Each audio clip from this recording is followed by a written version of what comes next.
समाधान। नमस्कार, आदाब, सत श्री अकाल मित्रों, स्वागत है आप सभी का समाधान कार्यक्रम में।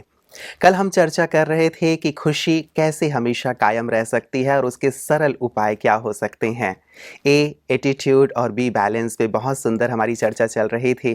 कल ही हमारी एक बहन ने बहुत प्यारा सा एटीट्यूड के ऊपर सुंदर मैसेज भेजा है जिसे मैं आप सबके साथ शेयर करना चाहूँगा। ये हैं श्रुति बुधिया जी जो कोरबा से हैं और ये लिखती हैं, all birds find shelter during a rain but eagle avoids rain by flying above the clouds.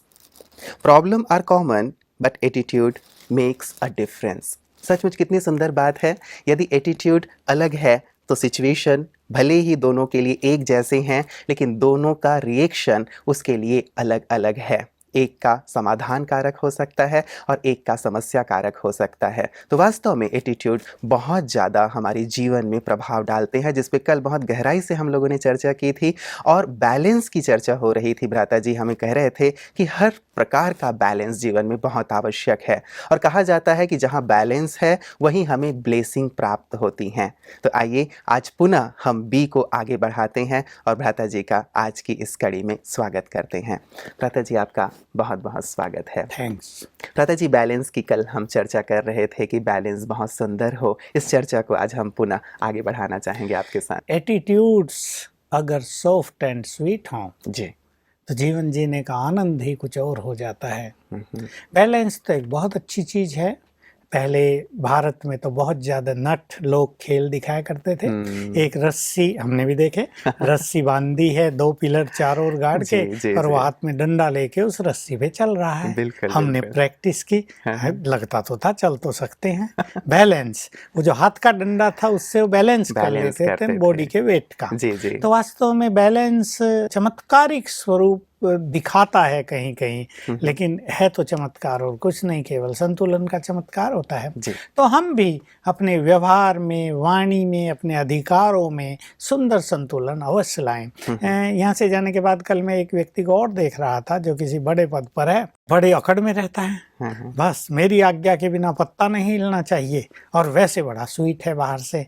तो देखिए, ये इम्बैलेंस मनुष्य की पर्सनैलिटी पर गहरा प्रभाव डालता है। तो लोग पीछे जाके यही कहते हैं, बाहर से तो बड़ा स्वीट बनता है पर है बड़ा कड़क। तो शायद ये उनके लिए बैलेंस हो, स्वीटनेस का और कड़कनेस का। दोनों के बैलेंस की तो जरूरत ही नहीं, जरूरत इस चीज की है। देखिए, परिवार में मैं एक छोटा सा उदाहरण लूं। कल भी भ्राता जी से पहले कि आप आगे बढ़े, मैं एक बात ध्यान में आ रही है। कल भी हम चर्चा कर रहे थे कि वास्तव में व्यक्ति इस चीज को समझ नहीं पाता कि मुझे बैलेंस कैसे रखना है और वास्तव में इस बैलेंस की आवश्यकता भी है। शायद वो इस चीज को यदि समझ लेता है तो सारी चीज उसके लिए सहज हो जाएगी। इसलिए हम एजुकेट करना चाहते हैं, ये संपूर्ण समाज के लिए है। एक टीचर है, बच्चों को पढ़ा रहा है, घर में माँ बाप हैं, मान लो उनको 4 बच्चे हैं, मैं माँ बाप का उदाहरण लेता हूँ। अब माँ बाप को उन्हें प्यार भी बहुत देना है, लेकिन वो कभी कभी ये भी देखते हैं कि बच्चे प्यार में थोड़े बिगड़ भी रहे हैं। अभी प्यार है तो वो उन्हें ये नहीं कहते टीवी ना देखो, पढ़ो, क्योंकि प्यार है। अब वो टीवी देख रहे हैं बच्चे या ज़्यादा खेल कूद कर रहे हैं तो प्यार है, इसलिए वो उसको पढ़ाई के लिए आग्रह नहीं करते। तो वहाँ माँ बाप को कहीं ना कहीं रियलाइज अवश्य होता है कि टीवी देखना या खेल कूद करना ये है तो ज़रूरी, पर अब तो महत्व एजुकेशन का है। तो फिर जो माँ बाप हैं वो एक बैलेंस रखने लगते हैं, प्यार भी देना लेकिन थोड़ी आंख भी दिखा देनी है, ताकि बच्चे थोड़ा डरें भी और अपनी एजुकेशन पे ध्यान भी दें। यही बात स्कूल में होती है। देखिए, प्राइमरी के बच्चे होते हैं, टीचर्स बहुत शिकायत करते हैं कि आजकल बच्चों को संभालना बहुत ही कठिन काम हो गया है। वो पढ़ते नहीं और टीचर्स पे दबाव है, पढ़ाना है और रिजल्ट तो कोई ना कोई लाना है, और वो पढ़ते नहीं है। और तो ये हो गया भ्राता जी, उनको मारना भी नहीं है, हाथ आप नहीं उठा सकते, बिल्कुल हाथ नहीं उठा सकते। और हमारे यहाँ आने वाले अगर थोड़ा बहुत डांट भी देते तो भी उनको गिल्टी फीलिंग होती है, तुमने क्यों डांट दिया। बच्चे बिगड़ रहे हैं अब उनके प्रति स्ट्रिक्ट भी नहीं होना है, कानून भी ऐसे बन गए हैं, उनको हाथ भी नहीं लगाना, नहीं तो माँ बाप भी आके दबाव बनाएंगे, टीचर्स और मैनेजमेंट भी दबाव बनाएगा। तो ऐसे में बच्चे बिगड़ जाते हैं निश्चित रूप से, वो पढ़ेंगे नहीं। अभी बच्चों को तो पता नहीं पढ़ाई की कीमत क्या होती है, जब वो बड़े होंगे तब उन्हें आभास होगा, रियलाइजेशन होगा कि हमने तो बहुत बड़ी गलती कर ली है। ऐसा बड़े होने पर अनेक मनुष्य बहुत पश्चाताप करते हैं जब वो अपने स्टूडेंट लाइफ को देखते हैं कि उन्होंने उसको नष्ट कर दिया था। तो हमारा मैनेजमेंट, हमारा जो पारिवारिक जीवन है या जो समाज है, उसको ये जानना पड़ेगा कि हमें प्यार भी देना है, कर्तव्य भी पूर्ण करने हैं, लेकिन थोड़ा मर्यादित रखने के लिए अगर डांटना पड़े, अगर आंख दिखानी पड़े, अगर एक आधा लगाना पड़े तो उसमें भी हर्जा नहीं। लेकिन कई लोग, क्या होता है, ये बंद क्यों किया गया कि टीचर लोग को इतना क्रोध आता था कि वो बच्चों की इतनी पिटाई कर देते थे कि वो असहनीय हो जाती थी। कहीं कहीं किसी की टांग टूट गई, किसी की आंख चली गई, कोई किसी को जोर से सिर में इतना मार दिया उसकी ब्रेन की शक्तियाँ नष्ट हो गई, इसलिए कानून बनाना पड़ा। तो वास्तव में ये मनुष्य की अपनी कमजोरी के कारण कानून बना और इससे नुकसान अंततः छोटे विद्यार्थियों को हो रहा है। तो एक सुंदर संतुलन अगर इसमें सिखाया जाए प्रेम का और जो कानून है, चाणक्य जी ने एक बात कही है भ्राता जी, इसमें भी थोड़ा प्रकाश चाहूँगा जो आप बैलेंस की बात कर रहे हैं। उन्होंने कहा है कि 1 से 5 साल तक बच्चों को बहुत लाड प्यार से रखना चाहिए, 5 से 10 साल तक उस पर थोड़ा डांट डपट से रखना चाहिए ताकि वो अनुशासन में रहें, और वो उससे जब बड़े हो जाएं, लगभग 15-16 साल के हो जाएं, तब उनसे मित्रवत व्यवहार करना चाहिए। तो क्या ऐसा ही बैलेंस पेरेंट्स रखें अपने बच्चों के साथ? बिल्कुल, ये रखना ही चाहिए। 5 साल की आयु तक बच्चों को कुछ पता नहीं और माँ बाप को प्यार की पालना उन्हें देनी है। उनका प्यार उनके लिए बहुत बड़ी पालना है, उससे उनके शारीरिक विकास होगा, बौद्धिक विकास होगा, मानसिक विकास होगा, बहुत जरूरी है। अगर 5-6 साल की आयु तक बच्चों से गलत व्यवहार होता है, मान लो डांटा जाता है बहुत, या उन्हें डराया जाता है, या उन्हें मारपीट की जाती है, ऐसा भी आजकल होता है, तो समझो बच्चों की मानसिक स्थिति अति दयनीय हो जाएगी। और यहीं से मानसिक स्थिति विकृति की तरफ जाने के कारण एक रिवेंजफुल फीलिंग उनके अंदर बढ़ जाएगी, बॉडी की भी ग्रोथ नहीं होगी, और जब वो बड़े होंगे वो निश्चित रूप से अपने पेरेंट्स के प्रति रिवेंजफुल होंगे, बदले की अग्नि में जले हुए होंगे। भले ही वो उनको भूल गया हो, लेकिन वो सबकॉन्शियस माइंड में भरा जाता है। फिर जो 6-7 साल, मैं 5 साल न कह के अब 6-7 साल कहूँगा, इससे समझो 12-13 साल तक के बच्चे हैं, उन पर बहुत ध्यान देने की ज़रूरत है। ये समय ऐसा होता है जब उनकी बुद्धि की ग्रहण शक्ति बहुत सुंदर होती है, जो वो चाहें अपने कैरियर का जैसा चाहे निर्माण कर सकते हैं। शारीरिक परिवर्तन भी बहुत ज़्यादा होते हैं। इसमें केयरफुल रहना, उन्हें कुछ चीज़ें सिखाना। उनके लिए मैं तो कहूँगा कि पहले 5-7 साल माँ बाप, दूसरे 5-7 साल माँ बाप टीचर का काम करें। तो भले टीचर उनके अलग हैं, लेकिन वो भी उन्हें टीच करें, अच्छी बात जरूर सिखाएं, घरों में अच्छी बातें हों, घरों में अच्छे स्लोगन्स लिखे हों, तो विद्यार्थी बच्चे इसको सीखें। और 12 साल से मैं कहूँगा अब 20 साल तक ये आयु थोड़ी बड़ी हो जाती है। जैसे जैसे मनुष्य 16, 17, 18, 19, 20 का होता है, उसमें मैच्योरिटी आती है, उसकी एजुकेशन भी बहुत अच्छी हो जाती है। अब उसको कुछ सिखाना भी है तो फ्रेंडली, उसको आदेशात्मक ढंग से सिखाना गलत होता है। कॉलेजों में भी अगर टीचर उसको केवल आदेश देंगे तो बच्चे उस आदेश का पालन नहीं करेंगे, डिसिप्लिन नष्ट हो जाएगा। इसलिए चाहे टीचर हो चाहे माँ बाप हो, अब बच्चों के साथ फ्रेंडली हो जाएं और फ्रेंडली उन्हें अच्छी अच्छी चीजें सिखाएं, लेकिन रोब नहीं, अधिकार की फीलिंग नहीं कि तुम्हें ये करना ही है। तो प्यार और फ्रेंडली दोनों ढंग से अगर बच्चों के साथ ट्रीट किया जाए तो सचमुच मनुष्य एक महान मानव बन सकता है। कहीं ये ज़्यादा ही तो स्वतंत्रता नहीं ले लेंगे, और फिर ये भी एक बात हो सकती है कि ये फिर हमारी बात नहीं मानेंगे और कहीं ज़्यादा अपनी स्वतंत्रता का लाभ उठाएंगे। ये भी एक मानसिकता पेरेंट्स में होती है। नहीं, ये हो ही रहा है आजकल, क्योंकि मेंटलिटी बच्चों की थोड़ी ज़्यादा बिगड़ चुकी है भिन्न भिन्न कारणों से। चाहे उनका फ्रेंड सर्किल ऐसा हो गया है, चाहे इंटरनेट और टीवी से वो कुछ बहुत सीखते हैं, चाहे मोबाइल पे ऐसी ऐसी बातें उनकी अपने फ्रेंड फ्रेंड से होती हैं, उसमें कोई किसी तरह का, कोि किस तरह का, कहे तुम्हारे माँ बाप क्या हैं, वो थोड़ा इतने पढ़े लिखे, उनको क्या आता है, तो अब हम तुम्हारे साथी हैं, हम तुम्हें बताएंगे, हम तुम्हें गाइड करेंगे। तो कहीं कहीं मिसगाइडेंस युवकों को मिल रही है उनके फ्रेंड सर्किल की ओर से, और बहुत सब जो ये इलेक्ट्रॉनिक साधन हो गए इनसे भी। हालांकि उन पे अच्छी बातें बहुत हैं, लेकिन उसको पिकअप करना युवकों के बस का भी नहीं रहा है। इसलिए माँ बाप को इस बात पे थोड़ा ध्यान तो देना ही पड़ता है। लेकिन यही बात अगर परिवारों में टेंशन बन जाती है तो माँ बाप बहुत परेशान रहने लगते हैं, क्योंकि अब समय बदल चुका है। पिछले 10 साल में ही मैं तो ऐसा देखता हूँ, युग बदल चुका है, मनुष्य की मेंटेलिटी बदल चुकी है। बच्चे ऐसे अनेक हो गए हैं जो माँ बाप की न केयर करते न उनका सम्मान करते हैं। ऐसे में माँ बाप को बहुत समझदारी से कदम उठाना पड़ेगा।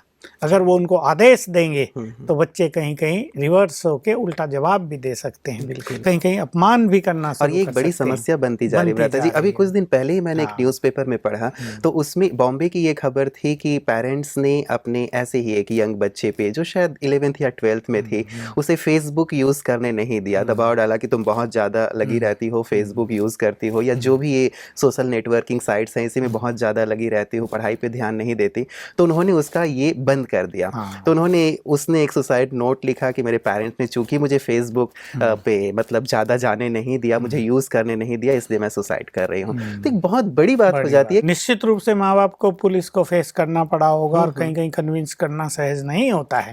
हालांकि सब जानते हैं, भर के लिए बहुत बड़ी मानसिक यातना समाज में उनका एक बहुत बुरा इम्पैक्ट। तो यही एक बात समझ में नहीं आती भ्राता जी, यहाँ लव और लॉ का कैसे बैलेंस रखें कि बच्चे भी सही रास्ते पे चलते रहें, दबाव भी महसूस ना करें, और साथ ही फ्रेंडली भी हम रहें। इसमें मैं जो कुछ जानता हूँ और जो मैंने देखा है बहुत सारे अनुभवों से, वो सत्य बात ही है कि माँ बाप की मानसिक स्थिति बहुत सुंदर होनी चाहिए।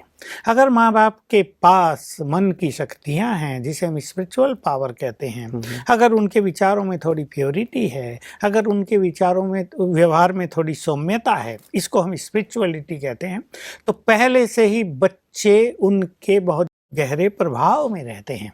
बच्चों के मन पर बहुत ज़्यादा सम्मान की भावना रहती है अपने पेरेंट्स के लिए। भाई हमारे पेरेंट्स तो हमारे लिए पूजनीय हैं, देव समान हैं, उन्होंने हमारे लिए बहुत कुछ किया, तब ये सब समस्याएं नहीं आएंगी। लेकिन जहाँ ये देखा जाता है कि बाप ही बहुत शराबी है, माँ बाप के बीच सारा दिन लड़ाई झगड़ा हो रहा है, परिवार में कोई शांति नहीं है, छोटी छोटी बातों पे मन मुटाव हो रहा है, तो कहीं ना कहीं बच्चों के मन में भी माँ बाप के प्रति रिगार्ड जो है वो बहुत कम हो जाता है। और इसका परिणाम ये होता है कि वो आज्ञाकारी नहीं रहते, फिर वो अपना दूसरा रास्ता चुन लेते हैं, और सारी समस्याएं यहाँ पैदा होती हैं। मैंने अपने यहाँ आने वाले भी बहुत सारे पेरेंट्स को देखा, अगर उनकी मनोस्थिति बहुत सुंदर है तो बच्चे बस समझो देवता हैं, और अगर उनकी मनोस्थिति अच्छी नहीं है तो बच्चे सामना कर रहे हैं, तो फिर ये बैलेंस की बात चलती नहीं आगे।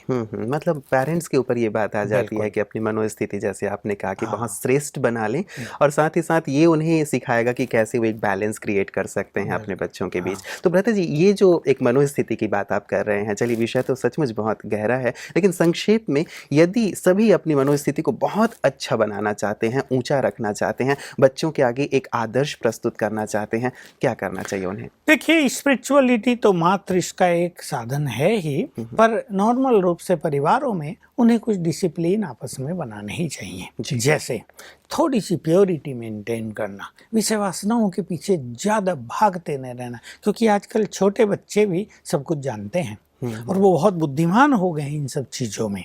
उनके अंदर भी वासनाएं जागृत हो रहे हैं, उन्हें सब कुछ पता। तो अगर उनके माँ बाप ज़्यादा वासनाग्रस्त होंगे, एक तो इसका बुरा प्रभाव बच्चों पर पड़ेगा। इसलिए थोड़ा संयमित जीवन, अब आयु बड़ी हो गई, मान लो 40 साल के बाहर निकल चुके हैं, आपने 15-20 साल गृहस्थ के बहुत अच्छी तरह एंजॉय कर लिए हैं, अब थोड़ा सा संयमित जीवन जीना पड़ेगा। एक तो ये बात। दूसरा, माँ बाप कोशिश करें कि टकराव आपस में बाह्य रूप से ना हो, मतलब दिखाई दे रहा हो बच्चों को कि हमारे मम्मी पापा तो लड़ते ही रहते हैं। इस पे थोड़ा सा और गौर करना पड़ेगा कि आपस में थोड़ा प्रेम की वार्तालाप हो, और जो मनमुटाव है अगर है भी उसको इतना बाह्य रूप न दे दिया जाए कि वो प्रचार में आ जाए, दूसरों को पता लग जाए। तीसरी चीज, अपने घर के माहौल को थोड़ा सुंदर बनाना चाहिए। मान लो माँ बाप ही टीवी पर सारा दिन बैठे हैं, फादर ही लैपटॉप लेके बैठा क्या क्या देख रहा है, तो बच्चे भी शुरू कर देंगे। तो घरों में ये जो व्यवहारिक चीजें हैं, माँ बाप को ये अच्छी तरह समझ लेना चाहिए। उनका हर व्यवहार, उनका बोलने का तरीका, वो क्या देखते हैं, उनकी इच्छाएं कितनी हैं, वो मटेरियलिज्म की ओर कितना दौड़ रहे हैं, उनका खान पान कैसा है, इस सब का इम्पैक्ट बच्चों पर पड़ता है। कभी कभी माँ बाप ये सोचते हैं बच्चे तो छोटे, उन्हें क्या पता, लेकिन बच्चे बहुत सेंसिटिव हैं और वो हर चीज सीख रहे हैं। तो ये कुछ चीजें अपनाएंगे, और अगर वो स्पिरिचुअल है, अगर वो राजयोग का अभ्यास कर रहा है परिवार, तो उनको इस पे बहुत ध्यान देना चाहिए और अपने घर के माहौल में थोड़ी दिव्यता लानी चाहिए, ताकि औरों के घरों के माहौल से इनके घर का माहौल बिल्कुल अलग हो, अलौकिक हो। तो निश्चित रूप से बच्चों और माँ बाप के बीच में बहुत अच्छा व्यवहार रहेगा और एक सुंदर संतुलित जीवन चलता रहेगा। क्योंकि बहुत ज़्यादा भ्राता जी हमारे पास जो फ़ोन कॉल्स आजकल आ रहे हैं या ईमेल आ रहे हैं, वो यही हैं कि बच्चे जो अभी बड़े हो रहे हैं, 9th में हैं, 10th में हैं, 11th में हैं, लड़के हैं या लड़कियां हैं, अब वो हमारी बात नहीं सुनते हैं। हम उन्हें पढ़ने को कहते हैं तो पढ़ते नहीं हैं, हम उन पे ऊपर से दबाव नहीं डाल सकते हैं। तो ये जो आपने बात कही है, मुझे लगता है कि बहुत इंपॉर्टेंट रहेगा सभी पेरेंट्स के लिए कि इन चीज़ों पर ध्यान दें, तो निश्चित रूप से बच्चे भी उन्हें फॉलो करेंगे, आदर्श रूप में मानेंगे। हम लोग भी इस चीज़ को जानते हैं और फील करते हैं, और अपने जो हमारे व्यवहार चलते हैं उसमें भी हम इसको अप्लाई करते हैं। हम बोलते तो हैं जी, और काम कराने के लिए, करने के लिए साथियों से हमें बोलना पड़ेगा, लेकिन हमारे बोल में प्रभाव आता है जब हमारे अंदर स्पिरिचुअल पावर होती है। जैसे हम स्वमान की प्रैक्टिस सिखाते हैं सबको, स्वमान की बहुत अच्छी प्रैक्टिस करने से बोल में पावर आ जाती है। ऐसे ही हम सोल कॉन्शियसनेस की प्रैक्टिस करते हैं, आत्मिक दृष्टि की प्रैक्टिस करते हैं। इन प्रैक्टिस करने से जो कुछ हम बोलेंगे बहुत ही शक्तिशाली रूप से दूसरे पर उसका प्रभाव पड़ेगा। ऐसे में व्यक्ति बोलता कम है, ये नहीं कि वो लेक्चर ही देता रहे बच्चों को। कभी कभी माँ बाप ये भी गलती कर देते हैं, कोई बात हो गई तो आधा घंटा सुना रहे हैं, वो बोर हो रहे हैं, चिड़चिड़े हो रहे हैं, तो और कहीं उनको लेक्चर देने का मौका नहीं मिलता तो बच्चों को ही देने लगते हैं।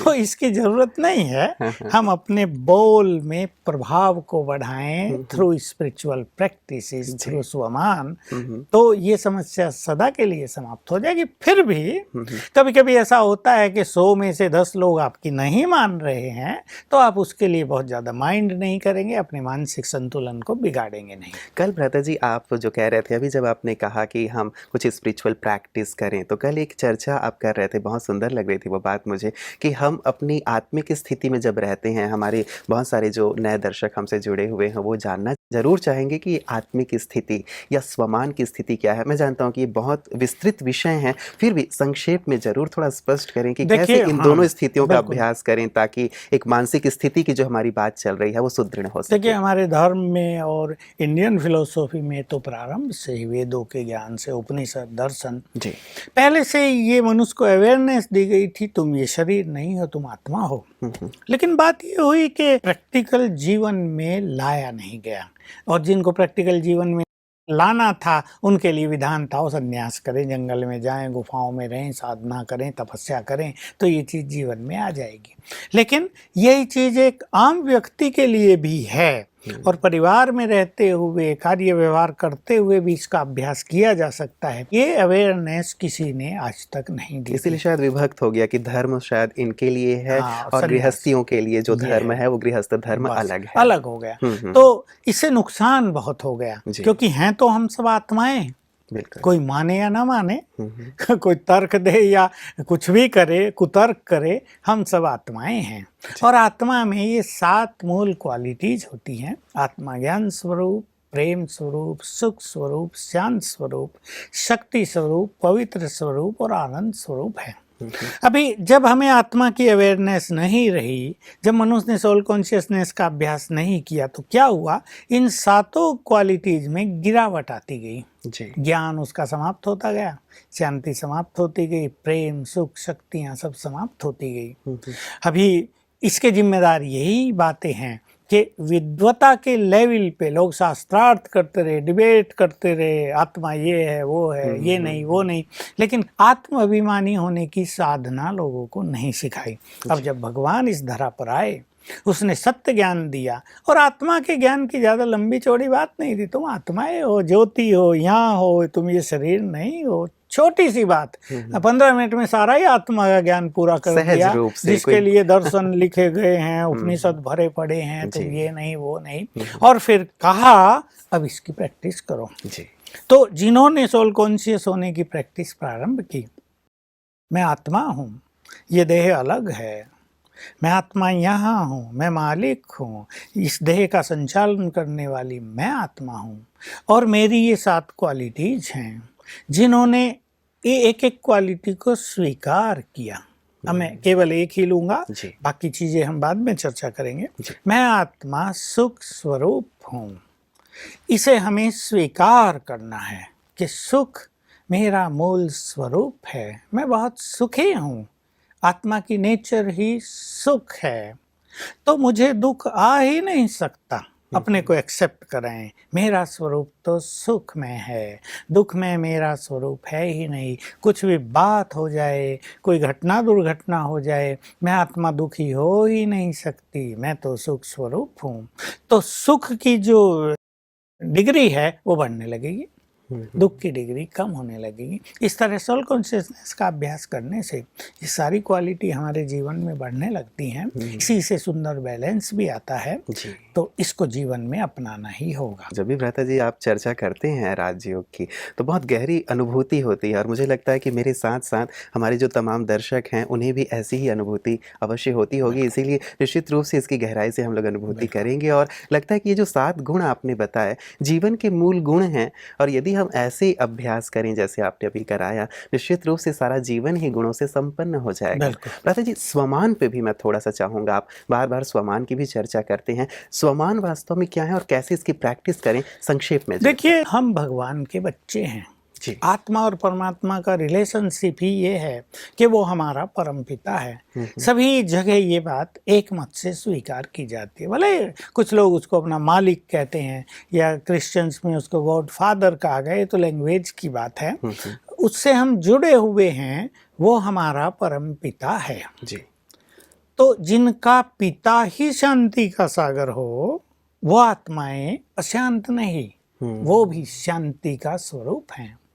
तो हमें ये अवेयरनेस अपने जीवन में बढ़ानी होती है, हम भगवान के बच्चे हैं, मात्र भक्त नहीं। गड़बड़ यहाँ हो गई कि मनुष्य ने अपने को हाथ जोड़े, हे प्रभु मैं तुम्हारा दास हूँ, भक्त हूँ, दीन हूँ, नीच हूँ, ये फीलिंग अपने आप को जैसे दूर कर दिया। अब भगवान ने अवेयरनेस दी, नो तुम मेरे बच्चे हो, मैं भगवान, मैं सबसे बड़ी हस्ती, तुम भी बहुत महान हो। भला भगवान के बच्चे नीच पापी कैसे हो सकते हैं, तुम महान हो, ये अवेयरनेस दी। तो ये स्वीकार करना, मैं एक महान आत्मा हूँ, बहुत सटिल लेवल पर, तो महानताएं जीवन में आने लगती हैं, अभिमान नष्ट होने लगता है। कई लोग इसको अभिमान मान सकते हैं, लेकिन इससे अभिमान नष्ट होता है, क्योंकि जिसमें अभिमान है वो तो महान है ही नहीं। शायद महानता को वो लोग इस दृष्टि से नहीं समझते भ्राता जी कि भगवान के बच्चे इसलिए महान हैं, वो शायद दुनियावी दृष्टि से भाई मैं बहुत पढ़ा लिखा हूँ, मैं विद्वान हूँ, मैं तो महान हूँ, तो अहंकार आ जाता है। लेकिन हम भगवान के बच्चे हैं, देयरफॉर वी आर ग्रेट। तो हमारे अंदर इससे ग्रेटनेस आती जाएगी, महानता आती जाएंगी, इसको स्वमान कहते हैं। ऐसे ही दूसरी चीज है, भगवान जो हमारा परमपिता है वो सर्वशक्तिवान है। अब जैसे शेर का बच्चा शेर, तो हम सर्वशक्तिवान के बच्चे, हम भी बहुत शक्तिशाली हैं। तो मैं भी बहुत शक्तिशाली आत्मा हूँ, मास्टर सर्वशक्तिवान हूँ, इसकी अवेयरनेस में रहना, ये दूसरा स्वमान हो गया। तो इस स्वमान की प्रैक्टिस, हमारी सोल कॉन्शियसनेस की जो प्रैक्टिस हम करते हैं, उसको और सुंदर बना देती है और बिल्कुल व्यवहारिक बना देती है कि जो व्यक्ति इस फीलिंग में रहेगा मैं एक महान आत्मा हूँ, तो वो जरूर चिंतन करेगा अब मेरा व्यवहार मेरी महानता के अनुरूप होना चाहिए, अब मेरे बोल वैसे ही होने चाहिए जैसा मैं महान हूँ, अब मेरे कर्म बिल्कुल सभी को मेरी महानता का दिग्दर्शन कराएं, जी। तो इससे व्यवहार बदल जाएगा, जीवन बदल जाएगा, तो सोल कॉन्शियसनेस की बड़ी हायर स्टेज हो जाएगी, जी। स्वमान की स्थिति। बहुत सुंदर भ्राता जी, बहुत ही सरल शब्दों में आपने इस सोल कॉन्शियस स्टेज को और स्वमान को स्पष्ट किया है। मैं समझता हूँ कि हमारे तमाम दर्शकों को ये स्पष्ट अवश्य हुआ होगा और आप सब लंबे समय से इन शब्दों को सुन भी रहे हैं, तो आज से इनका अभ्यास भी आप शुरू कर सकते हैं। भ्राता जी, एक बहुत ही सुंदर चर्चा हमारी चल रही है। बैलेंस से हमने शुरुआत की थी और मुझे लगता है उसे हमें और आगे बढ़ाना ही होगा, और निश्चित रूप से बैलेंस जो कि जीवन के लिए बहुत ज़्यादा आवश्यक है, उस पर हम चर्चा अवश्य करेंगे। आज की तमाम चर्चाओं के लिए आपका बहुत बहुत धन्यवाद।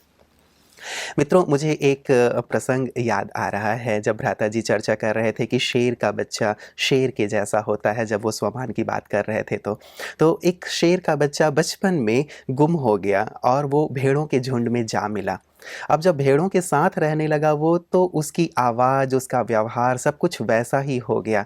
लेकिन जब वो बड़ा हुआ, तब भी वो उसी तरह से बर्ताव किया करता था जैसे कि भेड़ बकरियां किया करते हैं। एक दिन भेड़ों के झुंड में शेरों ने देखा कि कैसे भेड़ों के झुंड में एक शेर घूम रहा है। उन्होंने उसे वहाँ से बाहर निकाला। वो बहुत घबरा रहा था, जैसे भेड़ बकरियां डरते हैं शेर को देख करके। लेकिन शेरों ने उन्हें याद दिलाया कि तुम वास्तव में शेर की संतान हो, देखो तुम हमारे जैसे ही हो। उसे पानी के नज़दीक ले जाकर उसके चेहरा दिखाया उन्होंने। तो धीरे धीरे जब उसे लगा कि सचमुच मैं भेड़ नहीं हूँ, मैं तो शेर हूँ, तो उसने गर्जना करनी शुरू कर दी। शायद हम सब के साथ भी ऐसा ही हो रहा है। हम ये भूल चुके हैं कि हम उस परम सत्य के, उस सर्वशक्तिवान की संतान हैं, जिसने इस सृष्टि की रचना की है। और जैसे वो सर्वशक्तिवान हैं, हम भी वैसे ही शक्तिशाली हैं। जैसे वो सुखों का सागर है, हमारे अंदर भी वही सुख है, वही शांति है। शायद अब हमें अपने अंदर झांक कर देखने की आवश्यकता है, इस बात को स्वीकार करने की आवश्यकता है कि हम उसकी संतान हैं। तो बहुत सारी समस्याएं जीवन से दूर हो जाएंगी और जीवन आनंद से परिपूर्ण हो जाएगा। आपका जीवन ऐसे ही सुख, आनंद और शांति से परिपूर्ण हो, इन्हीं शुभकामनाओं के साथ ओम शांति। नमस्कार।